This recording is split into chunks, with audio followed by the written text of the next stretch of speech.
Hello student, आज की video में हम बात करेंगे सीपीसीटी से रिलेटेड 40 क्वेश्चन जो हमेशा एग्जाम में पूछे गए हैं और पिछले एग्जाम में भी पूछे गए क्वेश्चन हैं। तो जितने 40 क्वेश्चन हैं, आप इन 40 क्वेश्चन को बहुत अच्छे से पढ़ना। आपको कम से कम 25 से 30 नंबर ऐसे ही प्राप्त हो जाएंगे। ओके, तो एक एक क्वेश्चन को हम लगाना स्टार्ट करते हैं और प्रत्येक क्वेश्चन को पढ़ूंगा, उसका आंसर भी दूंगा, इसलिए इस वीडियो को आप पूरी तरह देख लेना। तो पहला क्वेश्चन क्या है, सोपानिक संरचना मतलब हायरार्किकल स्ट्रक्चर बनाते समय जब कोई फोल्डर किसी फोल्डर के अंदर रहता है तो उसे कहा जाता है, उसको कहा जाता है। यहाँ पर 4 ऑप्शन है, मिनी फोल्डर, टियर्ड फोल्डर, सब फोल्डर या सुपर फोल्डर। तो इसका आंसर हमारा क्या आएगा, सब फोल्डर आएगा। क्यों आएगा? इसका दूसरा भी पूछा जाता है कि फोल्डर के अंदर वाले फोल्डर को क्या कहते हैं, तो उसका आंसर आता है सब फोल्डर। ओके, इसके बाद हमारा दूसरा क्वेश्चन है, खालिस्तान एक भाषा है जिसका उपयोग मानकीकृत वेब पेजों को डिजाइन करने के लिए किया जाता है ताकि वे वेब पेज सामग्री को दुनिया भर के किसी भी कंप्यूटर से पढ़ा और समझा जा सके। तो उसका आंसर हमारा आता है hyper text markup language. Okay, क्या आता है? Hyper text markup language. Okay, अगला क्वेश्चन है हमारा क्वेश्चन नंबर तीसरा, आधारभूत कंप्यूटर सूचना प्रसंस्करण चक्र में खालिस्तान होते हैं।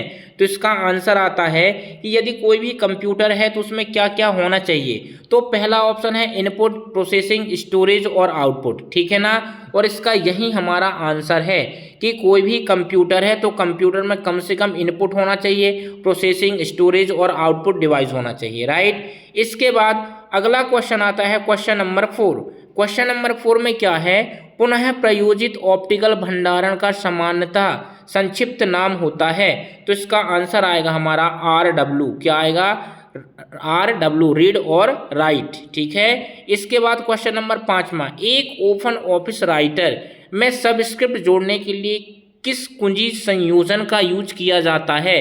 तो इसका आंसर आता है कंट्रोल प्लस शिफ्ट प्लस। ठीक है, क्या आता है? Control plus shift plus B, ये हमारा आंसर रहेगा।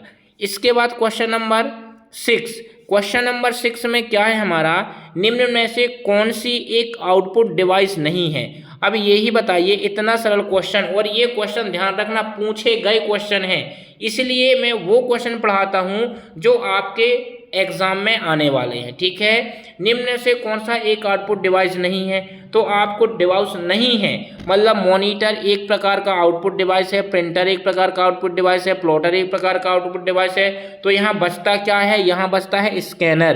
तो स्कैनर एक प्रकार का आउटपुट डिवाइस नहीं है। तो इसका सही आंसर क्या रहेगा? हमारा स्कैनर रहेगा। ओके, अगला क्वेश्चन क्वेश्चन नंबर 7 है। क्वेश्चन नंबर 7 में क्या है, इसको थोड़ा सा मैं जूम कम करता हूँ। क्वेश्चन नंबर 7 में बोल रहा है कि MS एक्सेल 2019 में कौन सा फंक्शन एक संख्या को निरूपित करने के लिए एक टेक्स्ट स्ट्रिंग को संख्या में परिवर्तित करता है। तो उसका आंसर जो रहेगा वो रहेगा वैल्यू। मतलब वैल्यू एक ऐसा फंक्शन है जो किसी एक टेक्स्ट स्ट्रिंग को संख्या में परिवर्तित कर देता है। ठीक है, इसके बाद क्वेश्चन नंबर 8वां। क्वेश्चन नंबर 8वां आप थोड़ा सा पढ़ो, क्या लिखा है। इसमें लिखा हुआ है कि निम्न में से कौन सा एक प्रिंटर का प्रकार नहीं है। अब आपको ये बताना है कि इनमें से कौन सा एक प्रिंटर का प्रकार नहीं है। आपको पता है इंकजेट प्रिंटर प्रिंटर का प्रकार है, लेजर प्रिंटर और थर्मल प्रिंटर, ये सब क्या है? प्रिंटर के प्रकार हैं। जबकि ऑप्टो मैकेनिक प्रिंटर ये किसी भी प्रिंटर का प्रकार नहीं है। तो इसका आंसर तीसरा वाला आएगा। ओके, इसके बाद क्वेश्चन नंबर 9 है, निम्नलिखित में से किस तक केवल अनुक्रमित पहुंच मतलब सिक्वेंशियल एक्सेस। यहाँ पर ये बताना है इनमें से कौन सी मेमोरी है जो सिक्वेंशियल एक्सेस होती है। तो इसका सही आंसर आएगा मैग्नेटिक टेप। जो मैग्नेटिक टेप है ये एक प्रकार की सिक्वेंशियल एक्सेस मेमोरी होती है। क्वेश्चन नंबर 10, MS एक्सेल 2019 में निम्नलिखित में से कौन सा विकल्प कुछ मूल्यों को हाईलाइट करना या विशेष सेल को पहचान करने का काम करता है। आपने एक्सेल चलाया होगा, एक्सेल में होम मेन्यू की जो रिबन होती है ना, उसमें आपने देखा होगा कंडीशनल फॉर्मेटिंग, और कंडीशनल फॉर्मेटिंग में कोई भी चीज़ें कंडीशन से लगकर हाईलाइट हो जाती हैं। मतलब किसी भी सेल के अंदर कोई वैल्यू लिखते हैं तो वो सेल किस प्रकार से हाईलाइट होना चाहिए वो हमको कहाँ पर मिलता है, कंडीशनल फॉर्मेटिंग में मिलता है। ओके, इसके बाद नेक्स्ट क्वेश्चन, क्वेश्चन नंबर 11, एक रैखिक बारकोड आमतौर पर होल्ड कर सकता है, इसका आंसर क्या आएगा हमारा, टेक्स्ट इन्फॉर्मेशन। क्या आने वाला है इसका आंसर, टेक्स्ट इन्फॉर्मेशन आने वाला है। ओके, इसके बाद अगला क्वेश्चन पढ़ने का प्रयास कर। हाँ, इसके बाद अगला क्वेश्चन हम पढ़ेंगे, क्वेश्चन नंबर 12, 8 बिट का उपयोग करके, कितने बिट का, 8 बिट का उपयोग करके उत्पन्न किए जा सकने वाला अद्वितीय पैटर्न की कुल संख्या होती है, तो इसका आंसर होता है 256। कितना होता है, 256। इसका आंसर हमारा 256 आएगा, ये चीज़ का ध्यान रखना।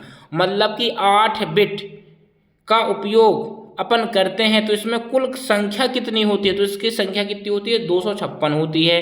ठीक है, अगला क्वेश्चन की ओर चलते हैं, क्वेश्चन नंबर 13वां क्वेश्चन। ओके, 13वें क्वेश्चन में क्या पूछा गया है कि VLSI मतलब very large scale integration microprocessor का उपयोग किस पीढ़ी में किया गया है, तो इसका आंसर आएगा चौथी पीढ़ी में किया गया है। और 5वीं पीढ़ी में किस माइक्रो प्रोसेसर का यूज किया गया है, उसमें किया गया है ULSI मतलब ultra large scale integration, right. इसके बाद नेक्स्ट क्वेश्चन 14वां क्वेश्चन, निम्नलिखित में से क्या प्लॉटर का उपयोग करके नहीं बनाया जा सकता, मतलब प्लॉटर का उपयोग हम करेंगे तो क्या नहीं बना सकते हैं।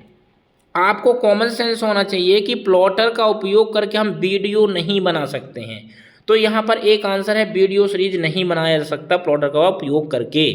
इसके बाद क्वेश्चन नंबर 15 है, वर्ष 1959 में पहला ड्रम प्लॉटर खालिस्तान पेनों पर कार्य करता है, तो इसका आंसर आएगा 1, मतलब 1 पेनों पर कार्य करता है 1959 में बनाया गया पहला ड्रम प्लॉटर। ओके, इसके बाद क्वेश्चन नंबर 16, त्रुटि रहित गणना करने की क्षमता कंप्यूटर की खालिस्तान एक विशेषता है, तो इसका आंसर आएगा परिशुद्धता। मतलब परिशुद्धता क्या होती है, परिशुद्धता वो होती है जो गणना करता है लेकिन किसी प्रकार की त्रुटि नहीं होती है, उसे हम परिशुद्धता कहते हैं। ओके, इसके बाद नेक्स्ट क्वेश्चन है, निम्नलिखित में से किसे प्रथम स्वचालित डिजिटल कंप्यूटर परिकलित करने का श्रेय दिया जाता है, तो इसका आंसर आएगा चार्ल्स बेबेज को। मतलब डिजिटल कंप्यूटर को संचालित करने का काम किसने किया था, चार्ल्स बेबेज ने किया था। ओके, इसके बाद नेक्स्ट क्वेश्चन थोड़ा सा पढ़ने का प्रयास करें अपन, क्वेश्चन नंबर हमारा 18 क्वेश्चन क्या बोल रहा है कि इंटरएक्टिव व यूजर सेक्शन की व्यक्तिगत फाइलों को स्थानांतरित करने के लिए समानतः कौन से प्रोटोकॉल का उपयोग किया जाता है, तो सीधा फंडा है, इसका आंसर क्या आएगा हमारा, FTP आएगा। FTP का पूरा नाम क्या होता है, file transfer protocol. HTTP protocol का यूज काय के लिए होता है, किसी भी वेब पेजों को ओपन करने के लिए हम HTTP प्रोटोकॉल का यूज करते हैं। SMTP प्रोटोकॉल का यूज काय के लिए किया जाता है, इसका पूरा नाम क्या होता है, सिंपल मेल ट्रांसफर प्रोटोकॉल। मतलब किसी भी सिंपल मेल को ट्रांसफर करने के लिए SMTP प्रोटोकॉल का यूज करते हैं। RIP क्या होता है, राउटिंग इंटरनेट प्रोटोकॉल। ओके, फिलहाल इसका आंसर ये है कि जब हम फाइल को स्थानांतरित करते हैं तो किस प्रोटोकॉल का यूज होता है, तो इसका बेस्ट आंसर है FTP।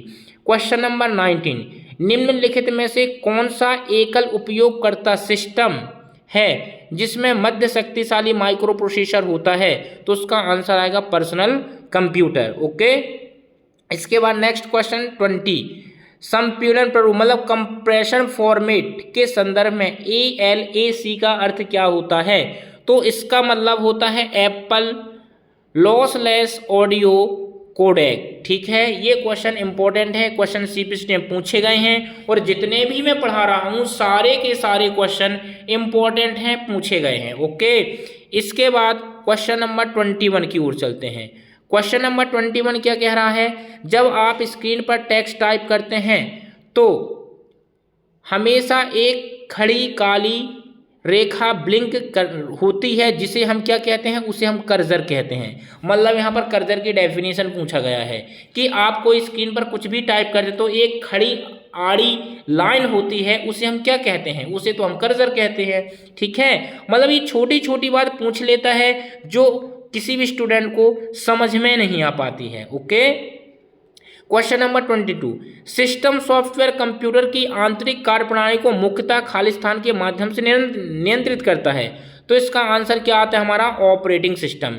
जो हमारा ऑपरेटिंग सिस्टम है हम उसके द्वारा कंप्यूटर की इंटरनल जो वर्क प्रोसेस होती है वो कर सकते हैं ऑपरेटिंग सिस्टम के माध्यम से। ओके, मैं इसकी वीडियो भी बनाया हूँ, यदि आपको वीडियो चाहिए तो आप बता देना। पूरी की पूरी 60 से 70 वीडियो CPCT की हैं, वो भी एक यूनिक तरीके से। ओके, इसके बाद 23, ऑपरेटिंग सिस्टम के संदर्भ में RHEL का अर्थ क्या होता है। तो इसका मतलब होता है रेड हैट एंटरप्राइज लाइनेक्स, मतलब ये हमारा दूसरा वाला इसका करेक्ट आंसर, इसका दूसरा आंसर करेक्ट है। ओके, इसके बाद क्वेश्चन नंबर 24, प्रायः LCD स्क्रीन के नीचे स्थित इन्वर्टर का क्या कार्य होता है। तो यहाँ पर यह है क्वेश्चन ऑप्शन नंबर 1, यह स्क्रीन की बैकलाइट को पावर प्रदान करने लैपटॉप को डिस्प्ले प्रकाशित करता है, मतलब ये पहला का राइट आंसर है इसका। ओके, इसके बाद 25, निम्न में से एक ट्रांसलेटर प्रोग्राम नहीं है, मतलब यहाँ पर ट्रांसलेटर प्रोग्राम, कंपाइलर, असेंबल और इंटरप्रेटर तीनों हैं, लेकिन जो हमारा लोडर है ये क्या है हमारा ट्रांसलेटर प्रोग्राम नहीं है। तो इसका आंसर क्या आएगा हमारा, इसका आंसर 1 आएगा। ओके, क्वेश्चन नंबर 26, बहुत से ऑपरेटिंग सिस्टम में डायरेक्टरी की संरचना खाली स्थान होती है तो हायरार्किकल होती है, मतलब पदानुक्रमित होती है। जो भी हमारे ऑपरेटिंग सिस्टम की जो डायरेक्टरी होती है वो पदानुक्रमित होती है, मतलब इसका आंसर भी क्या है हमारा पहला है। ओके, इसके बाद अगला क्वेश्चन 27 में आओ, चलो भाई 27 में पहुंचे। 27 में क्या लिखा हुआ है, याहू मैसेंजर डेटा फाइल का एक्सटेंशन कोड क्या होता है। यहाँ पर याहू मैसेंजर का एक्सटेंशन कोड पूछा है, ठीक है ना। एक्सटेंशन कोड किसी भी प्रोग्राम द्वारा बनाई गई फाइल को प्रारूप करता है, प्रदर्शित करता है। तो इसका आंसर आएगा पहला का क्या है .yps। ओके, इसके बाद question number 28, Microsoft word window में खाली स्थान स्क्रॉल बार होती हैं।